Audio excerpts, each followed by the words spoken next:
Last night, I just watched the worst movie I have seen in my entire life. That's not just for the title, that's not me trying to be clickbaity for the intro. I genuinely had the worst theater experience I have ever had before. I physically kept glancing towards the exit, wanting to leave, but I didn't because I knew I had to make this review. Lee Cronin's The Mummy is a body horror / family drama that left me feeling more empty than the Dead Sea in October. I would have been impressed if I wanted to leave the theater because of the horror elements I was seeing, but no, I was just bored. I was constantly asking myself, is this worth it? So the movie opens up with this Egyptian family driving in their car. The mom of the family gets mad because the music is too loud and that instantly makes her a villain. So then they drive home and the daughter of their family finds their pet bird lying in this black goop. So the mom just immediately takes it in her hand, looks at it, and just squeezes it. So they go downstairs to their basement and they're like, oh, okay, so she's gonna find something and the bird is gonna come back to life. But no,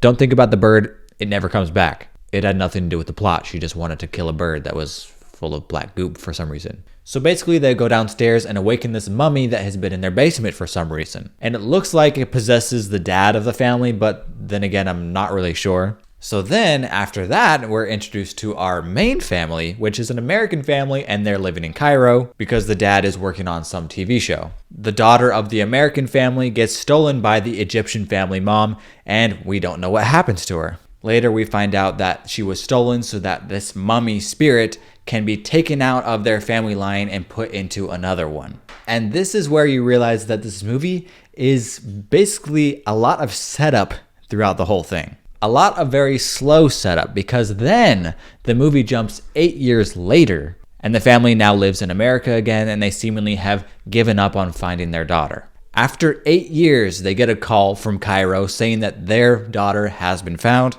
So they immediately bring her home and she looks all tattered and mummified. The doctor apparently gave them some advice that she just needs love from the family. Yes, she has random outbursts of hurting herself and others, but hey, that can all be fixed with the power of love. She doesn't need to be hospitalized. So that first night that she's home, she's being introduced to her family that she hasn't seen in 8 years. And as she's being introduced for the first time, she randomly starts attacking the grandma of the family, and then her chest starts floating above in the air. But I guess nobody noticed, even though that she was floating for about 10 seconds. People were just like, didn't notice or just didn't care. I was like, that's normal, I guess. And instead of going, that's weird, maybe she should be in a hospital, or maybe there's something going on here that we don't understand. No, instead they just say, she needs love. After that, there are some interesting ways that they build these horror scenes, but they end up just being a little bit funny because usually you have a creature coming after you or coming after the main characters of the movie. But instead, our main characters are going after the mummy because she's a crazy girl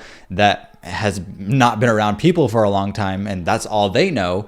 And so they're just chasing around the house trying to wrangle her, and it ends up being comedic, even though there's this horror music and horror sounds and horror shots of her just like peeking around the corners and stuff. You're like, that's all horror things, but this scenario is just funny. And they weren't trying to do that at all. They were trying to make this a genuine horror scene, but because of the backwards way that it was, it just didn't really work and ended up just being weird and silly. The movie turns into very hardcore body horror after that. I did get very disgusted by one scene involving her toenail getting ripped off. I had a very physical reaction. I was like, ugh. But then after that, I was just disgusted in a non-fun way. The movie is trying to be so scary and intense with the vibe that they put forth, but it ends up being eye-rolling and disgusting. What I think they wanted me to do was say, wow, so disgusting, so well done, so good, give me more. But instead I was like, oh, come on, really?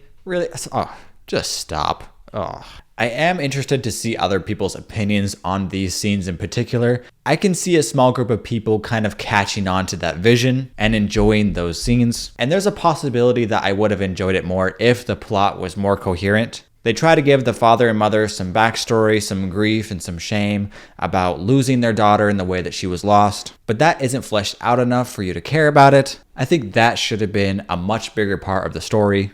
And again, the movie is just extremely slow. It feels like the whole movie was set up for the end. One scene after another, they were setting up the lore of the mummy. And you're like, this movie is already called The Mummy. I know she's a mummy already. This element of mystery feels like nothing to me. Now, I guess it's not the mummy that you would always think of. It's not just a dead person coming back to life. It's a sort of entity that goes from one person to another. But even that mystery was obviously shown at the beginning of the movie. It's like Thor in the early Avengers movies where he goes off and he learns some things about the stones because he's setting up some things for the further movies in the franchise. And while that's necessary for the franchise to land as a whole, when the dad in this movie goes off to see a college professor to learn about mummy lore, it just slows the movie down entirely. There is some good cinematography in this movie. The rule of thirds is abundant.